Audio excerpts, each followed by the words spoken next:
Of course, the destabilization now has to escalate. And we've been watching this guy, Ben Rhodes, in the Obama White House and the National Security Council. We've been watching his plan, first reported by Maison, to take over Arabsat, Nilesat, take over all of these Syrian state television, Adunia, Sham, and others, and start broadcasting CIA, NATO propaganda on there and have a coup. But now they've got precious help. In the week where normally the fist fight among the Syrian National Council would have been the story, Assange, little Lord Julian Assange, from his hangout at the Ecuadorian embassy in London, and the WikiLeaks organization have come up with a new limited hangout.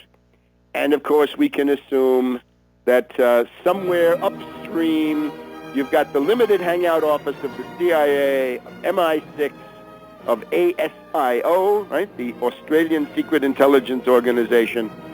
You've got all of them. And we'll be back with more of that in just a minute. Welcome back to World Crisis Radio. So now we're at the point where little Lord Julian Assange, after spending, a year and a half living like a lord in that beautiful country house on the border between Norfolk and Suffolk. I believe the house is owned by Vaughan Smith, former British intelligence officer, the head of the Frontline Club, a fairly obvious deployment, a fairly obvious op, but apparently for some people it's not obvious. Well, now we've got Assange doing what he does, helping NATO, helping the CIA, helping MI6, helping the DGSE, helping the Australian Secret Intelligence Organization, ASIO, I think it's called. He is a son of MK Ultra. He is doing his work, and his WikiLeaks gang are helping him. Remember, WikiLeaks never attacks the centers of imperialist power. They don't. They don't attack London. They don't attack New York. They don't attack Netanyahu and company. They don't attack Sarkozy, except, some little tidbits of gossip. But the heavy-duty stuff, we saw it in 2010. Who does it hit? The targets being Ben Ali, Gaddafi, Mubarak, Maliki, Karzai, Kirchner of Argentina, and so forth, right? People, and Berlusconi, and Putin, of course. People that the CIA really wants to harm and knock out, those are the ones who take it on the chin. And here it is again. In the middle of this situation, we don't get a series of WikiLeaks, as far as we can see, that say, here's how the imperialists are ganging up on Syria. No. This is now 2.43 million emails, 400,000 in Arabic, 68,000 in Russian, and it's all got to do with how bad Syria is. Oh, gosh, this regime, they're so bad, but above all, trying to slam the people that have been trading with Syria and trying to cut those ties, right? Trying to sabotage the logistical backup that Syria has. And it's always interesting. Typical target, Italy, right? As usual. Italy, the wild card of Western Europe in many ways.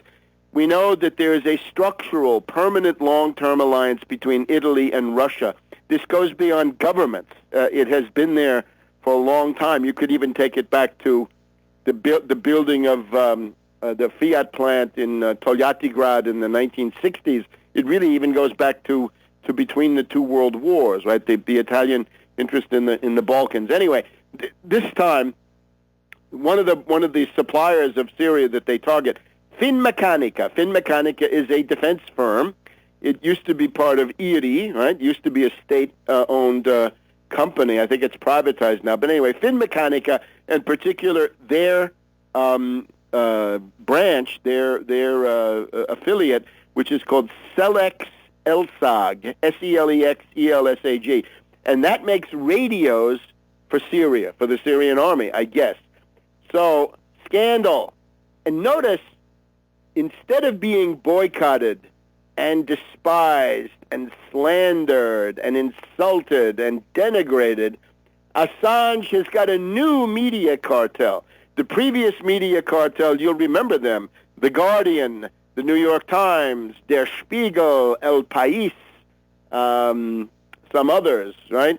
He had them. But now he's got a new media cartel because he burned his bridges with The Guardian and The New York Times by getting into fights with the prostitutes at those places.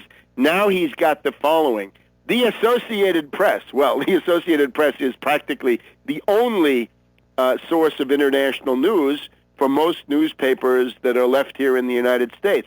Then he's got NDR and ARD. Well, that means essentially German television in general, right? The first program of the German television. The ARD is the national program, the first program of German TV, and NDR, North German Radio, North German Television, that's a component of that. So he's got the U.S. covered, he's got Germany covered. L'Espresso, Italian left liberal, pro-financier, radical chic news magazine. Okay, so U.S., Germany, Italy covered. What else do we have? Al-Akbar of Lebanon. This is interesting because he's peeling them off. They used to be pro-Assad, and now he's luring them into the somewhat away from Assad. And then Al-Masri al-Yum of Egypt. We've also got some smaller ones, OWNI, O-W-N-I of France, and Publico of Spain. So you got a NATO media consortium. This does not happen for people whom the ruling elite wants to suppress and silence. This is a soapbox for Assange. And sad to tell, Russia Today. I think it is tragic to see Russia Today giving a lot of its time to Assange. They had this 12-part interview program with him, a tissue of banalities with Graeber and a bunch of anarchist wreckers who were gloating about how they destroyed the Occupy Wall Street, and then we just had Gnome Chomsky on there, and so on down the line. You look at Russia Today, it's often Ron Paul vision, sometimes it's Assange vision. I think it would be interesting to for them to have feedback. In other words, what intelligent and sophisticated people in the Western world or anywhere think about that. Maybe that's of interest to write a few emails or tweets about that. But it means that so far there's a vacuum. In other words, I don't see sufficient denunciation of Assange. And remember, you can do something about this. You go to Webster G. Tarpley on Twitter, and you'll find things there by the time this is posted. And that means, of course, today being the 6th of July, 2012, Friday, July 6th. By Saturday, July 7th, I'll have various responses to this going. If you agree with what I write, retweet it. Write your own. Watch different news outlets and comment on them. Twitter is a great way to provide feedback to these people. You notice that the British intelligence model here of WikiLeaks is evident.